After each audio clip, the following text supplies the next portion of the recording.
আসসালামু আলাইকুম, কি অবস্থা, কেমন আছেন সবাই? আশা করি ভালো আছেন। তো অনেকেরই একটা জিনিস প্রবলেম হচ্ছে, সেটা হচ্ছে সাপ্লায়ারকে প্রোডাক্ট কিভাবে রিটার্ন করতে হয়। এই বিষয়টা আপনারা অনেকে অবগত না, করতে পারতেছেন না, প্রবলেমে পড়তেছেন। তো আজকে আমরা সহজেই দেখবো কি করে আমরা সাপ্লায়ারকে প্রোডাক্ট রিটার্ন করতে হয় সেই জিনিসটাই। তো চলুন শুরু করা যাক। প্রথমে হচ্ছে আমরা যাবো উইংসে, উইংস থেকে চলে যাবো সাপ্লায়ারে। সাপ্লায়ার থেকে এখানে অপশন আছে দেখবেন পারচেস রিটার্ন নাম।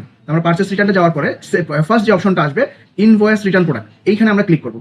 করার পরে আমরা কোন ইনভয়েসটা রিটার্ন করবো, যেমন আমরা এখানে তারিখ দেখতে পাচ্ছি, কার কাছ থেকে প্রোডাক্টটা আনছি এবং কোন কোম্পানি, এবং ইনভয়েস নাম্বারটা থাকতেছে।